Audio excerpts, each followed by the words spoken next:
para conversar sobre la situación legal de la cuñada del presidente Jennifer Paredes. Vamos a conversar con el señor Jimmy Sotomayor, quien ya se encuentra conectado aquí en Contigo en la Política. ¿Qué tal? Bienvenido al programa. ¿Qué tal? ¿Cómo está? Muy gustoso de estar contigo, estimado Marlon. Atento para responder cualquier interrogante que usted nos convoque. Así es. En primer lugar, ¿qué significa que finalmente el Poder Judicial haya ordenado la excarcelación de Jennifer Paredes? Ha dictaminado comparecencia con restricciones. ¿Qué representa esto? A ver, lo primero que habría que señalar es que la prisión preventiva es una medida cautelar de coerción personal. Es decir, no es un adelanto de pena, no es que el Poder Judicial haya decidido que no existe responsabilidad, ni mucho menos.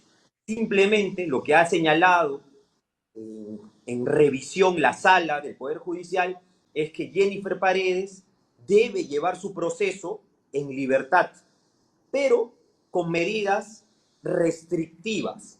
Esto es, no ausentarse, por ejemplo, de su lugar de residencia. Y aquí quiero ser muy enfático porque más allá de Jennifer Paredes, la postura que ha defendido y que ha sostenido el Poder Judicial me parece fundamental. La regla debe ser personas en libertad procesadas, no personas encarceladas procesadas. Considero que la decisión del Poder Judicial ha sido acertada y Jennifer Paredes tendrá que seguir afrontando su proceso penal, por supuesto, pero en libertad. Claro, usted mencionaba sobre de que una persona debe continuar con un proceso de investigación en libertad, porque muchas veces también se ha visto, doctor Sotomayor, que en algunos casos las investigaciones preliminares se prolongan y se prolongan en el tiempo, ¿no? Mientras estas personas continúan privadas de su libertad y pierden momentos también quizás importantes de su vida. Tenemos casos muy conocidos en la actualidad. Ahora, si bien es cierto, Jennifer Paredes sería ya excarcelada finalmente, ella va a tener que cumplir con una serie de requisitos, como por ejemplo acudir al Poder Judicial o al Ministerio Público cada vez que se le solicite, no tener que cambiar de domicilio, tengo entendido. Efectivamente, sucede, estimado Marlon, lo siguiente. La prisión preventiva en casos de crimen organizado, como es el caso de Jennifer Paredes, en mi opinión, es excesiva. Los plazos legales de por sí ya son excesivos. Lo que nos dice la ley de crimen organizado es que una persona puede estar 3 años presa, incluso prorrogable por otros 12 meses, 4 años, a pesar de que se le considere inocente. Imagínate. Entonces, nosotros nos mostramos críticos ante esa postura. Lo que sí corresponde, y como bien ha señalado el Poder Judicial, es una medida de comparecencia con restricción.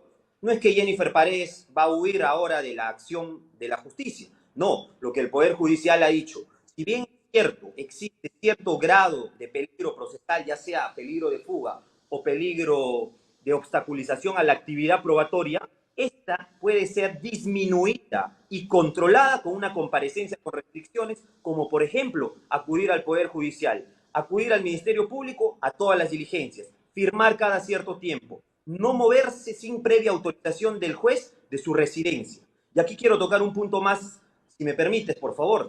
En el caso de Jennifer Paredes se ha señalado algo que me parece fundamental. Jennifer Paredes ha señalado como domicilio no un solo lugar, sino varios lugares. ¿Ok? Pero eso de ninguna forma puede significar, pues, que una persona no tiene domicilio. Todo lo contrario, tiene más de un domicilio. Lo que sí corresponderá es que nos diga en qué domicilio se quedará, en cuál de todos sus domicilios. Porque ha señalado un domicilio en Cajamarca, ha señalado incluso Palacio de Gobierno como domicilio y otros lugares más. Ahora, en este caso, como usted bien lo señalaba, quizás muchas personas podrían comprender o quizás hacer el siguiente análisis, decir, bueno, se trata de la cuñada del presidente Pedro Castillo, ¿no? Es muy difícil que una persona tan cercana al entorno del presidente pues intente escapar de la justicia o en todo caso tratar de obstaculizarla, ¿no? Pero hay que ser también fieles a la verdad, y es que hay personas del entorno del presidente que actualmente están prófugas, como los sobrinos del presidente o como también los exministros, en el caso, por ejemplo, del exministro de Transportes y Comunicaciones, Juan Silva. completamente de acuerdo. Pero aquí viene otro punto fundamental, estimado Marlon. Las medidas de coerción implican un análisis personalísimo. Personalísimo. Jennifer Paredes responde por Jennifer Paredes, no responde por el ministro, no responde por otras personas. Y además, un hecho que no puede pasar desapercibido es el siguiente. Jennifer Paredes se entregó, es decir, colaboró con la justicia, ¿no? Si bien es cierto, hubo una entrega tardía, el Poder Judicial ha señalado en esta resolución que por más tardía que haya sido esta entrega, finalmente se entregó. Y eso ha sido valorado para que Jennifer Paredes finalmente termine excarcelada y se revoque esta prisión preventiva que se dictó en primera instancia. Ahora, vamos a recordar un poco también el porqué de la investigación contra Jennifer Paredes, señor Sotomayor. En un momento se revelaron unas imágenes en las cuales aparecía la cuñada del presidente en una zona de Cajamarca junto a pobladores de este punto, junto al alcalde y también junto a representantes de una empresa privada. En el video ella señalaba que iba a empadronarlos, al parecer, para llevar este empadronamiento, esta información al gobierno central y de esta manera pues también señalaba que había el interés de que finalmente se lleve a cabo una obra de saneamiento en dicho lugar. Ahora, ¿cómo afecta esto su situación legal? Allí realmente, en esta presencia de la cuñada del presidente, ¿se podría corroborar de que hubo algún tipo de delito, tráfico de influencias? Perfecto. Miren, hay que diferenciar dos escenarios, dos puntos en el ámbito legal. Una cosa es el peligro procesal, que está referido a peligro de fuga y peligro de obstaculización, que sirve para dar o no una prisión preventiva, que es lo que veníamos hablando sobre la colaboración con la justicia, el domicilio, etcétera. Y otra muy distinta, lo que acabo de señalar, referido a los elementos graves y fundados de convicción sobre un posible delito. Considero que sí existen estos elementos graves y fundados de la posible comisión del delito de tráfico de influencias. Aparentemente, porque todavía esto sigue en investigación, Jennifer Paredes habría negociado con alcaldes y otras autoridades la entrega de proyectos, justamente aprovechándose de la posición que tiene como hija, cuñada del presidente de la República. Entonces ella negociaba y decía, mira, ¿sabes qué? Yo puedo lograr que a ti se te dé cierta obra. Estaba usando sus influencias. Ahora, estas influencias pueden ser reales o simuladas. Es decir, no sabemos si es que Pedro Castillo tenía conocimiento de que Jennifer Paredes ofrecía obras. Tal vez sí, tal vez no. Independientemente de ello, Jennifer Paredes estaría incurriendo, de comprobarse esta conducta, en el delito de tráfico de influencias. Si Pedro Castillo sabía, reales. Si podía llegar a Pedro Castillo, tráfico de influencias reales. Si no, simuladas. Pero sí existen claramente elementos graves y fundados para que esté procesada. Porque recuerden que Jennifer Paredes ya está en una etapa de investigación formalizada.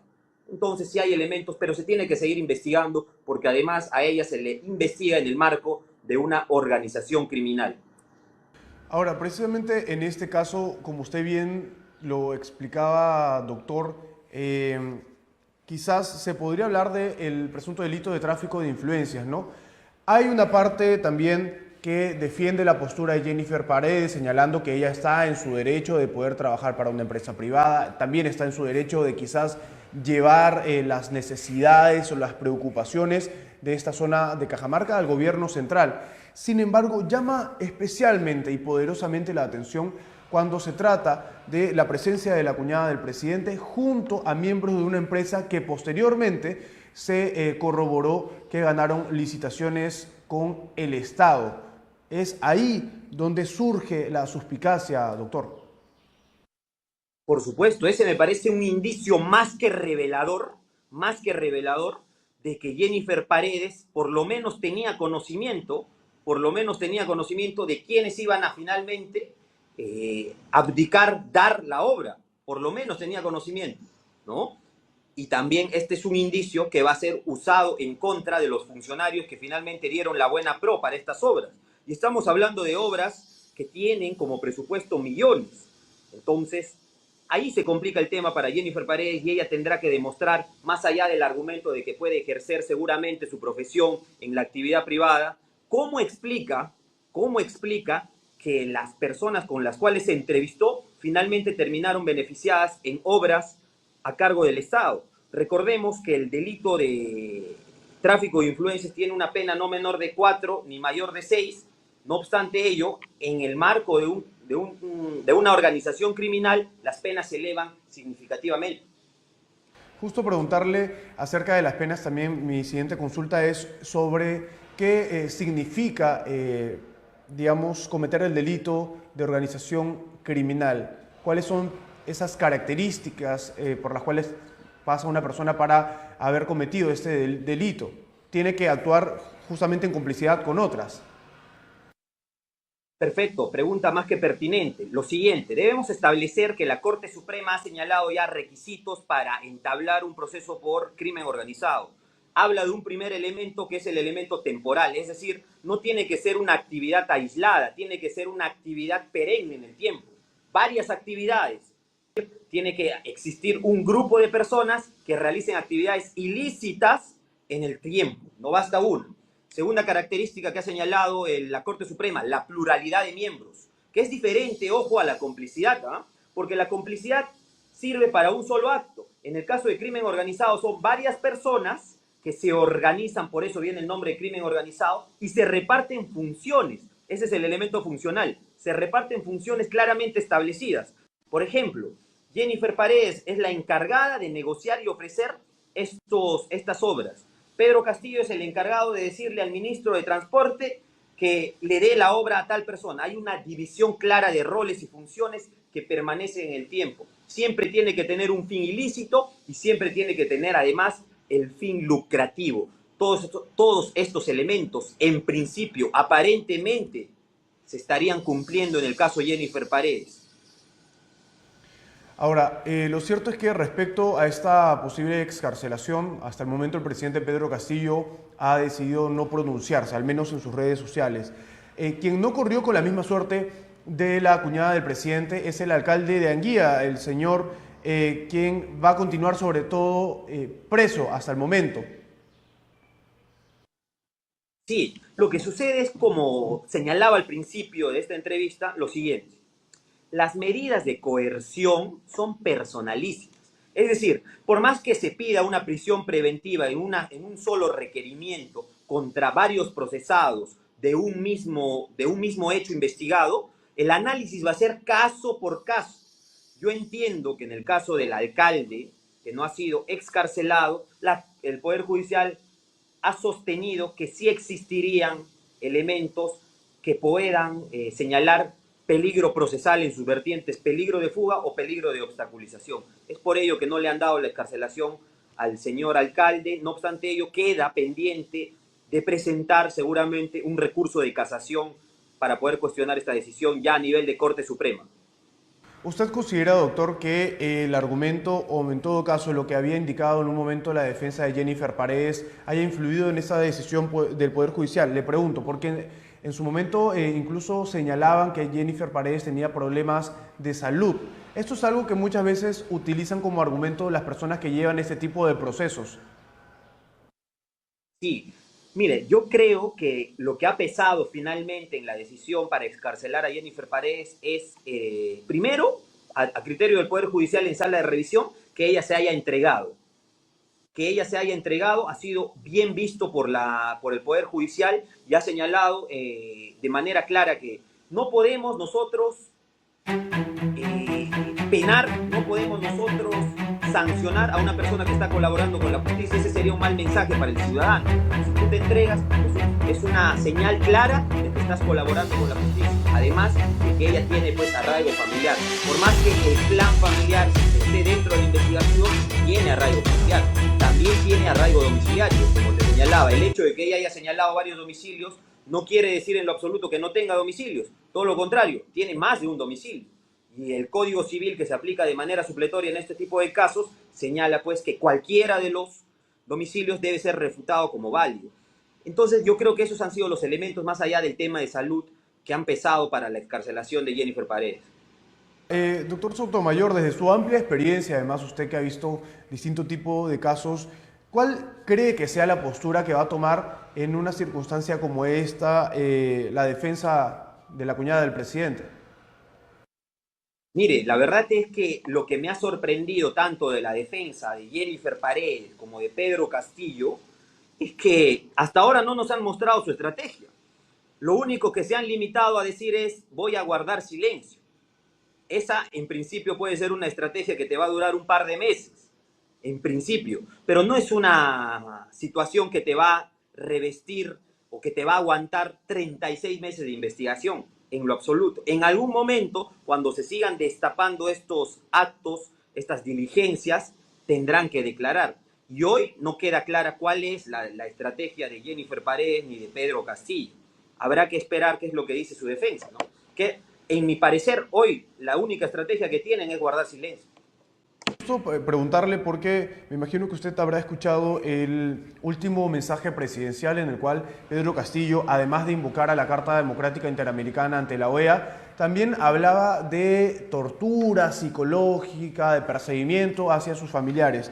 Pero aquí lo que ha habido realmente son revelaciones que mostraban presuntos actos delictivos, ¿no? Y lo que bien señalábamos desde un inicio, la reunión que tuvo Jennifer Paredes con miembros de una empresa privada, con un alcalde en una zona de Cajamarca, donde se hablaba de una obra y donde se hablaba además de empadronar a los pobladores.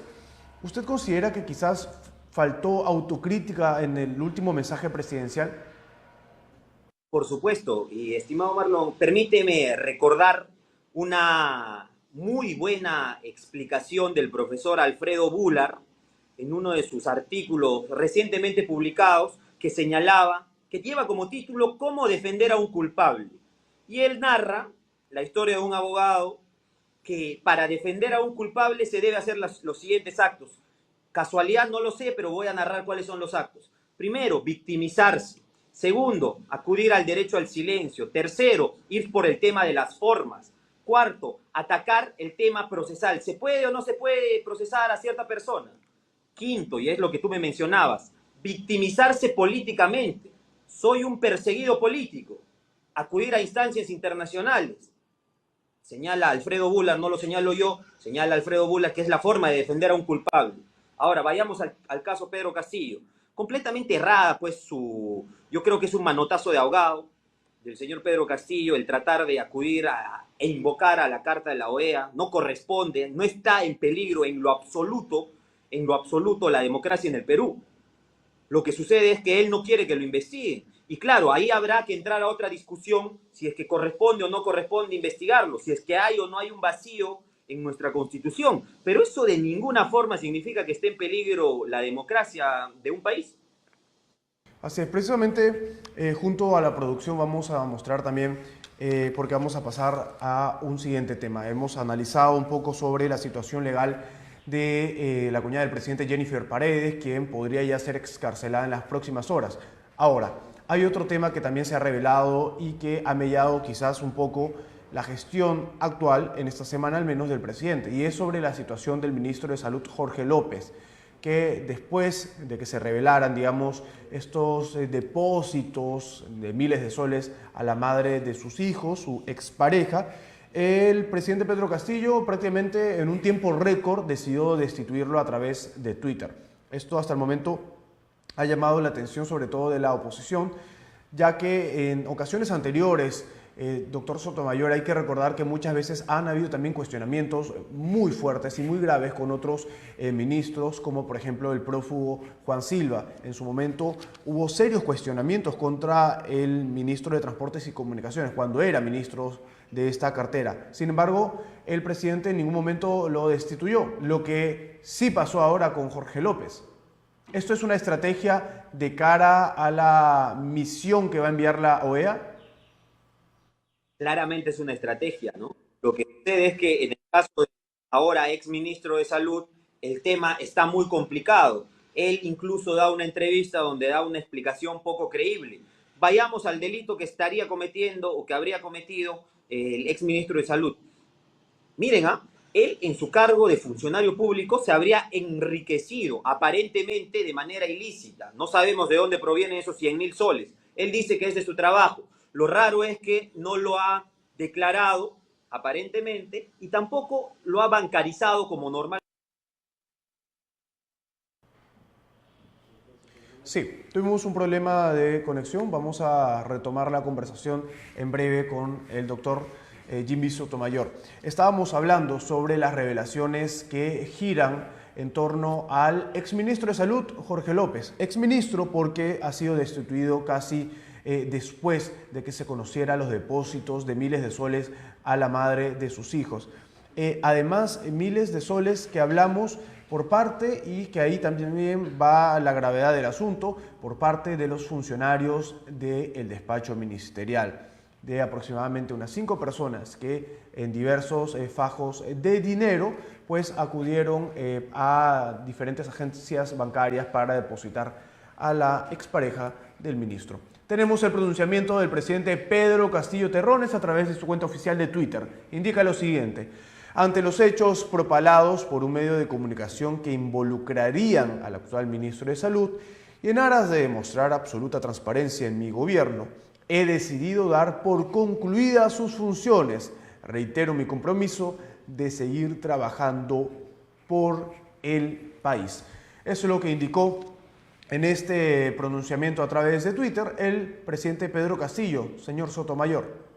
Sí, mira, como te comentaba, esta es una clara estrategia de Pedro Castillo para dar un mensaje aparentemente a la comunidad internacional y decir, ante el primer acto de corrupción que yo observe, yo separo al funcionario público. Pero claro, esto responde a que el ex ministro de Salud se ha visto advertido, evidenciado en una situación muy complicada. Más de 100.000 soles, más de 100.000 soles que una persona lo tenga en efectivo ya resulta raro. Además, él dice que habría usado personal de confianza para que vaya a depositar a otra persona, aparentemente para comprar un departamento. ¿Qué delito se estaría cometiendo? Se puede manejar hasta 2 delitos. Yo diría, en principio, enriquecimiento ilícito, porque él se habría enriquecido en el momento en el cual él estaba ejerciendo un cargo público como es el del Ministerio de Salud, y si es que no se le puede probar, pues el delito fuente, ya sea un cohecho, una colusión, una negociación incompatible, podemos acudir a este delito subsidiario que es enriquecimiento ilícito, que sanciona básicamente la siguiente conducta: el funcionario público que muestra un desbalance patrimonial no justificado y que este desbalance patrimonial, este incremento patrimonial se haya dado en el periodo que estaba ejerciendo su cargo. Primer delito que puede ser imputado. Y el segundo delito que puede ser imputado, investigado, es el delito de lavado de activos. Esta modalidad que habría usado es la clásica modalidad del pitufeo. Es decir, yo voy a ir depositando de cantidad en cantidad mínima para evitar un control. Es más, lo hacen tan evidente porque evitan la declaración que ahora exigen los bancos. Cuando tú depositas una cantidad igual o mayor a 10.000 soles, tú tienes que declarar de dónde proviene. ¿Ellos qué hacen? Depositan cada 9.000 soles para evitar que se les pida esta declaración. Entonces hay una situación con graves indicios, una situación complicada que él tendrá que explicarlo. No, con esto no estoy diciendo que necesariamente haya cometido el delito, pero hay una situación que por lo menos amerita una investigación. Porque lo que usted bien indica, y hay que explicar además a el público de Contigo en la Política, es que cuando uno acude a una agencia bancaria para hacer un depósito, la norma te pide que si vas a depositar más de 10.000 soles, tienes que firmar prácticamente un documento que es una especie de declaración jurada donde pones tu DNI, tu celular, de alguna manera tratar de justificar de dónde proviene el dinero, lo cual en este caso llama poderosamente la atención porque los depósitos se hicieron a través de trabajadores del despacho ministerial. Eso por una parte. Y las cantidades también llaman poderosamente la atención porque son 9.000 soles antes de llegar prácticamente a este límite en el cual uno ya tiene que finalmente presentar la declaración jurada. Prácticamente la pareja o la expareja del ministro Jorge López lo que ha indicado es que ella tiene como probar estos ingresos, ¿no? Y finalmente se hablaba también de la compra de un departamento en Jesús María. Ahora, lo que llama la atención, y en todo caso, y es que si tenían cómo probar estos ingresos, hubiesen hecho el traspaso del dinero de la manera formal a través de algún depósito bancario con un número mayor considerable de dinero. Pero antes de continuar en diálogo con el abogado Jimmy Sotomayor, vamos a escuchar quizás algunas declaraciones de los congresistas de la República que están en su semana de representación, pero que desde sus regiones se han pronunciado al respecto. Me confirma la producción que tenemos. Vamos a continuación con las siguientes declaraciones. Lo primero que tiene que quedar claro es que quien designa a los ministros es el señor Pedro Castillo Terrones junto con Aníbal Torres Vázquez. Entonces, esa es una comprobación de que los 70 ministros que han pasado ya en 15 meses es responsabilidad del señor Pedro Castillo Terrones. Ahora, sorprende sí la reacción inmediata de Pedro Castillo para destituir del cargo al ministro de Salud al enterarse de que estaría involucrado en otros presuntos actos de corrupción, en entrega, depósitos de dinero. Pero eso, imagino, presumo, supongo que lo hace porque viene una comisión, una misión de la OEA y querrá él demostrar de que él es transparente en su accionar. Pero ese es uno de los 70 ministros que han pasado. Ahí está Juan Francisco Silva, está Heiner Alvarado, que están siendo investigados por el Ministerio Público por actos de corrupción. Entonces, creo que ha sorprendido a propios y extraños y a nosotros también. Con respecto justamente a ese tema de este, bueno, ahora es ministro, ¿esto de alguna manera adelantaría las opiniones de algunas personas acerca de la vacancia del presidente? Bueno, yo creo que la población está tomando conciencia de que quien designa a los ministros es el señor Castillo. Y por tanto, no será responsable directamente en los hechos que significan la transferencia de dineros, pero es el responsable político por haber designado él. Él es el que ha escogido a los ministros que están actualmente en sus cargos. Y todos los que son cuestionados, precisamente han sido designados por esta gestión. ¿Y qué? ¿No son acaso gente vinculada con antecedentes, con procesos judiciales y que en un análisis en el contexto general han demostrado que están, digamos, son parte de esta organización criminal que lo dice la fiscal de la Nación? Esa es una tarea que supongo los medios de comunicación transparentes, imparciales, van a tener que hacerlo público para que la población tome conocimiento, ¿no? Se viene ahora la comisión de la OEA. ¿Qué opina acerca de eso? Bueno, para mí es un saludo a la bandera. La última vez que estuvieron acá con ocasión de las últimas elecciones generales, ustedes han podido apreciar en imágenes que lo que han venido es a consumir bebidas alcohólicas, a comer bien, a encerrarse en una habitación y jamás en el Cusco, por ejemplo, no sé si ustedes sean testigos que han venido al Cusco a verificar la supuesta, digamos, existencia de fraude en el proceso de elecciones. Ellos no han visitado ninguna región. Han hecho su dictamen entre cuatro paredes y hasta cierto punto es una burla para el país. Además, la OEA está desprestigiada a nivel internacional. Y en Nicaragua, en El Salvador, los presidentes los han echado, ¿no? Aún el propio Maduro, el presidente de Venezuela, ha señalado que el señor Luis Almagro pues es un vendido, es un corrupto, es un inmoral. Entonces, en esas condiciones, ¿qué cosa podrían venir a decirnos a los peruanos? Nosotros tenemos que hacer respetar nuestro fuero interno. Nadie de fuera puede venir a solucionar los problemas que vive el país. El país la tenemos que solucionar nosotros, la clase política, los medios de comunicación, el pueblo organizado. Tomemos una decisión. O vamos por una vacancia, o vamos por una suspensión, o vamos porque todos nos vayamos y haya pues elecciones generales, ¿no? Si ese es el camino. Doctor, seguramente la OEA va a recoger la versión del Ejecutivo, ¿no? Pero también sería importante, o ustedes van a pedir que recoja también la versión de la Fiscalía de la Nación, incluso de la oposición, ¿no? Del Congreso de la República. Yo le agradezco la pregunta, porque hasta este momento lo que ha hecho la OEA es recibir la carta que ha enviado el señor Pedro Castillo Terrones con el canciller, escuchando a una sola parte.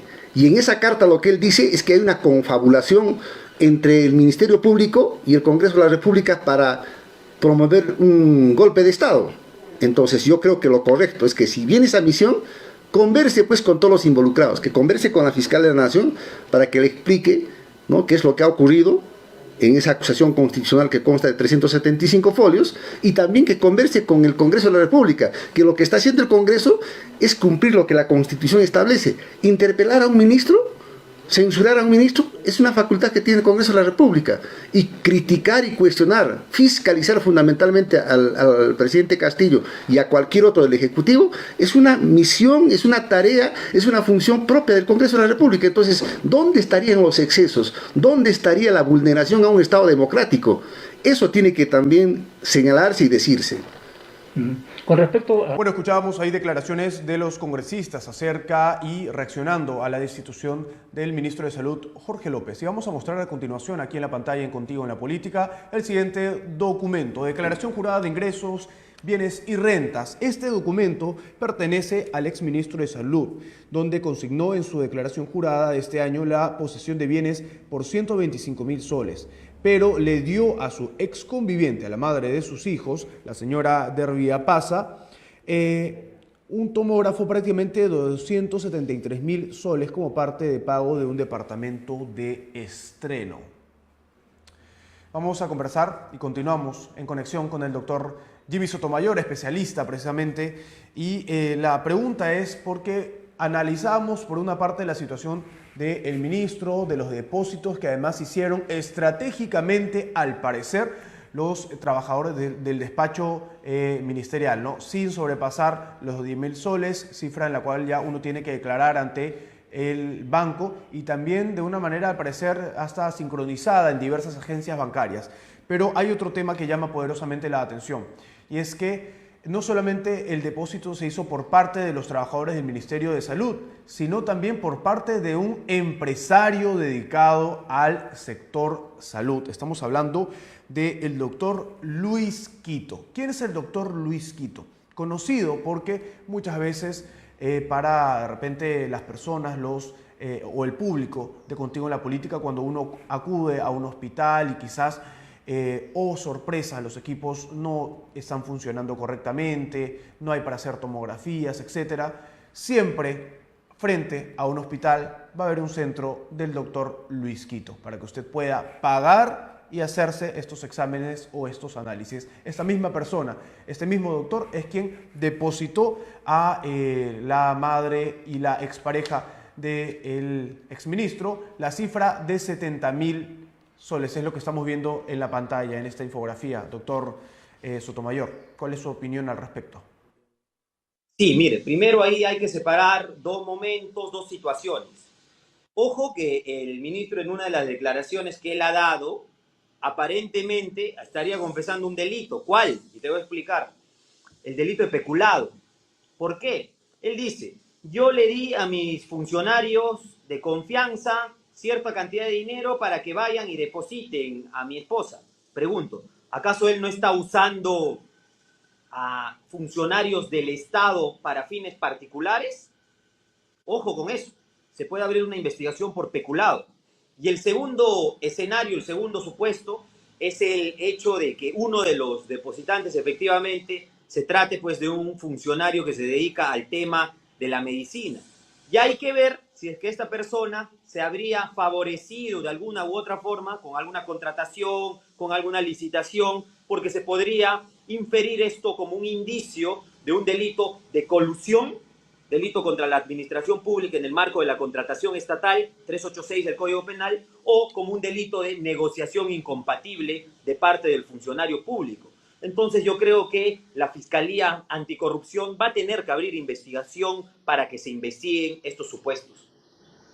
Anteriormente, el ministro de Salud, Jorge López, y su familia y su entorno, y también quizás hasta los funcionarios, van a tener que demostrar de qué manera se hicieron estos depósitos, de dónde surgió este dinero y finalmente hasta dónde llegó, ¿no? Si con este dinero se hizo el pago de este departamento del cual se hablaba en el distrito de Jesús María. Sin embargo, señor Jimmy Sotomayor, llama mucho la atención, ¿no? Porque es un nuevo cuestionamiento hacia otro ministro del presidente Pedro Castillo, que en esta ocasión sí tuvo mano dura y sí lo destituyó, dando de alguna manera la impresión de que desde este momento el presidente va a ser firme y va a dar un paso o va a poner a un costado a los ministros que sean cuestionados con pruebas. Ahora, lo que va a tener que demostrar en todo caso, como usted bien ha señalado, la Fiscalía en caso de que abra una investigación, es si es que este empresario, el doctor Luis Quito, se benefició con alguna licitación en este sector. ¿Correcto? Así es. Y no solamente en este sector, porque la corrupción es un fenómeno tan complejo y tan dinámico que a veces usan favores de otras carteras para evitar justamente la trazabilidad de los actos de corrupción. Entonces habrá que investigar no solo al señor Quito, habrá que investigar a su círculo familiar, a su círculo empresarial y ver si es que alguno de su entorno se ha favorecido o no se ha favorecido. Está en este periodo de Pedro Castillo con alguna obra y hay que verificar la base de la contratación, hay que verificar si es que se ha cumplido o no con la ley de contrataciones con el Estado, si es que estamos ante licitaciones que cumplen con los requisitos establecidos en la norma o no. Claro. Ahora, no sé, bueno, esto podría también afectar o en todo caso, también apoyar o ir en la misma línea de la tercera moción de vacancia que ya se está juntando las firmas en el Congreso de la República, porque ya varios congresistas han reaccionado y habían indicado que esto podría también pues incrementar, ¿no?, esa posición que tiene la oposición contra el presidente. La última moción de vacancia que está siendo promovida por el congresista Edward Málaga, lo primero que tiene que asegurar son los 87 votos que exige la Constitución, que han sido derrocados o no han sido alcanzados en las dos primeras presentaciones. Lo segundo, ¿cuál sería la causal de moción de vacancia? Seguramente van a usar el tema de la incapacidad moral, ¿no? Que, dicho sea de paso, no queda claro a qué se refiere. Yo estoy en contra, por ejemplo, de los que postulan que se le debe dar una interpretación histórica a este artículo de la Constitución, porque la interpretación histórica hace referencia a temas de salud mental. Y esa interpretación hoy no se puede dar, pues.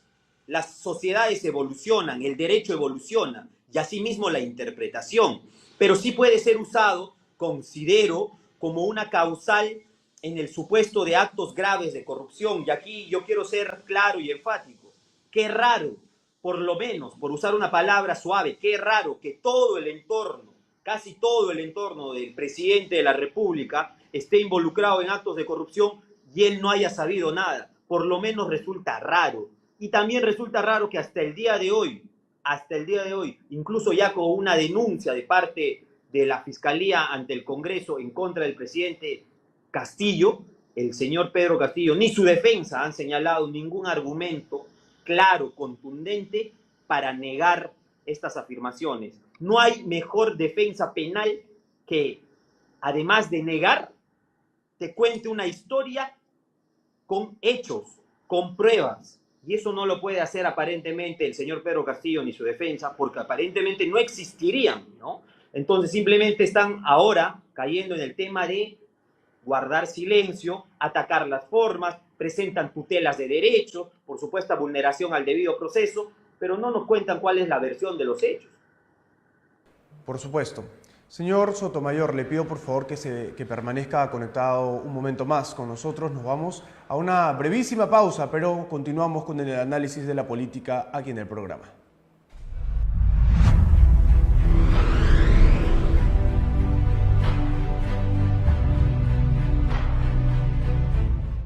Heredamos un país lleno de desigualdades, problemas y corrupción. Y una pandemia que nos ha golpeado mucho.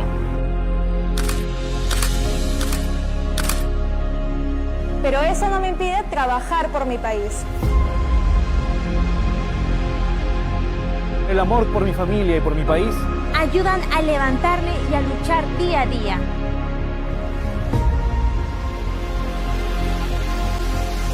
Por esa razón, hoy, más que nunca, estoy contigo.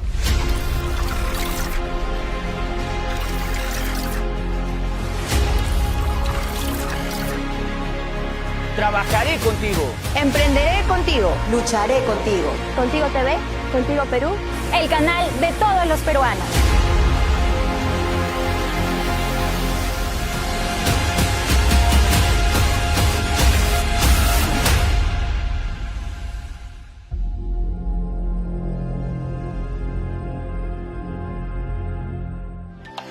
En Anticresis Perú, brindamos asesoría y servicio financiero e inmobiliario especializado, como son préstamos para capital de trabajo con garantía hipotecaria, cancelación de deudas, embargos, hipotecas, remates judiciales, compra de deudas, compra de aires, alquiler, compra y venta de todo tipo de propiedades, anticresis, saneamiento físico legal, desarrollo y venta de proyectos inmobiliarios y servicios de representación y agencia inmobiliaria, solo para las ciudades de Lima y Callao. Escríbenos o llámanos al 981-239-600. ¿Qué esperas para solucionar tu problema? ¿Quieres coordinar una entrevista, reportaje o realizar una denuncia pública? No esperes más. Estamos contigo. Llámanos o escríbenos ahora mismo. 01479-4516 o al 9800-269.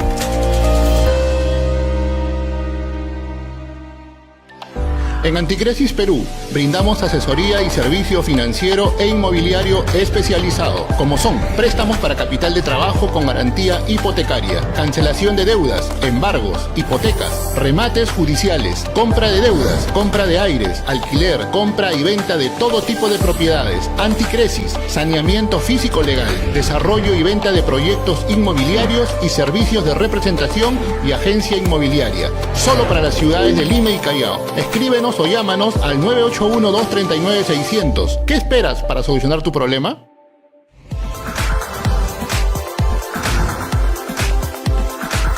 Regresamos innovados y con más entretenimiento que nunca. Con lo mejor de la gastronomía y emprendimientos. Belleza, turismo y mucho más. En la nueva temporada de tu programa favorito de aventura.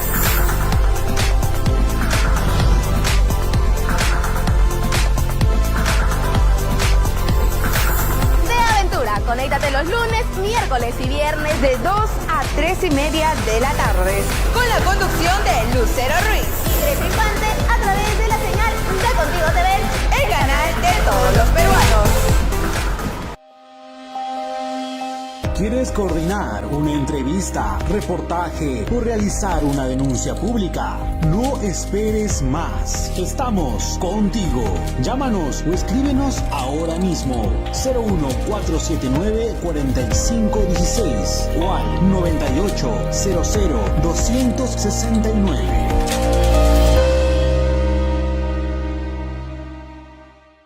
¿Te gustaría coordinar una entrevista, reportaje o publireportaje? ¿Promocionar de manera profesional tus productos o servicios en redes sociales? ¿Posicionar tu marca, conseguir nuevos clientes y aumentar tus ventas? Tenemos la más amplia gama de productos, servicios y estrategias publicitarias para ti. No esperes más, estamos contigo. Llámanos o escríbenos ahora mismo y solicita una demostración completamente gratis. Contáctanos ahora mismo al 01479-4516 o al 980-269.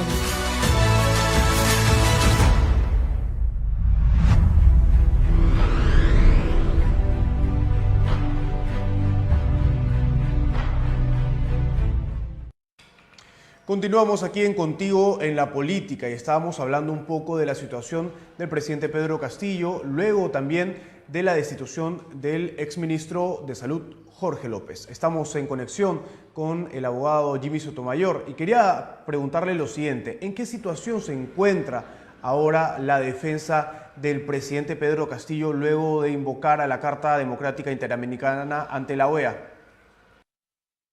Lo primero que habría que señalar es que se ha presentado una denuncia constitucional en contra de Pedro Castillo para que se le autorice a la Fiscalía, ojo, no ni siquiera acusarlo, sino que se le permita seguir investigándolo, es decir, una investigación preparatoria.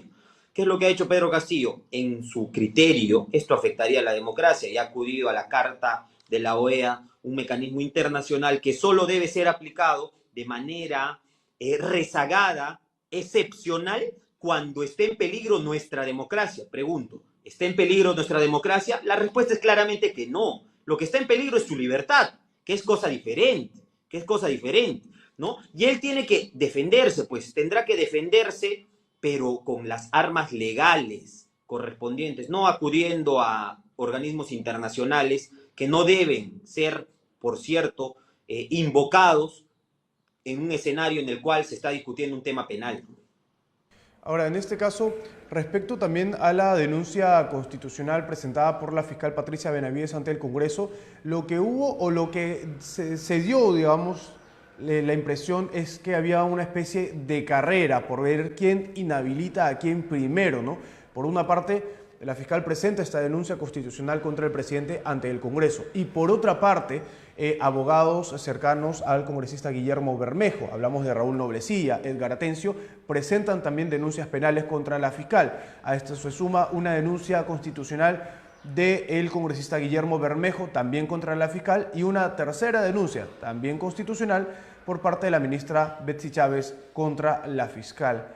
Parece una carrera, digamos, y una lucha también de la defensa del presidente Pedro Castillo. Efectivamente, lo que se ha visto es que, a ver, tú me estás denunciando, pues yo también te denuncio. Ah, tú me quieres investigar, pues yo también voy a buscar que te investiguen. Con esto esta no es una defensa de la fiscal de la Nación, ni mucho menos, que seguramente tendrá que responder también por los actos que aparentemente revisten de temas penales, pero de ninguna forma ello va a implicar que se siga persiguiendo el delito en el caso Pedro Castillo. En mi opinión, se le debe investigar. Ya se le ha pedido una opinión al máximo intérprete de nuestra Constitución, el Tribunal Constitucional, para que haga una interpretación y zanje de una vez por todas si es que se puede o no se puede investigar al presidente Pedro Castillo por delitos o supuestos diferentes a los referidos en el 117 de nuestra Constitución. En mi opinión, claramente sí se podría. No podemos nosotros decir, ojo, solamente por estos 4 supuestos, a pesar de que existen claros indicios de actos de corrupción. No quiero decir con esto que ya esté condenado, pero sí que se le podría investigar, se le debería investigar, más aún si estamos hablando del funcionario público más importante de nuestro país, el presidente de la República. Perfecto. Agradecerle, señor Jimmy Sotomayor, alguna otra impresión o un mensaje final al público de Contigo en la Política. No, primero agradecerte por la invitación y es muy importante que nosotros zanjemos postura sobre los temas de coyuntura política, de relevancia penal, y asimismo quiero señalar como reflexión final en torno a la prisión preventiva, ¿no? Independientemente de que se llame Jennifer Paredes o se llame Juanito Pérez, lo que se busca defender son las garantías procesales de los seres humanos. La prisión preventiva es la excepción, ya lo ha dicho la Corte Suprema en el Acuerdo Plenario 1/2019. La regla debe ser personas investigadas en libertad, que se defiendan en libertad, que se realicen los actos de investigación, pero en libertad. Y esa regla debe ser aplicable a todos, independientemente de que estemos o no ante un caso mediático. Agradecerte una vez más por la invitación, estimado. Perfecto, estábamos en conversación con el abogado Jimmy Sotomayor, que es especialista y que por supuesto siempre opina y nos da más luces sobre los temas de coyuntura. Muchas gracias.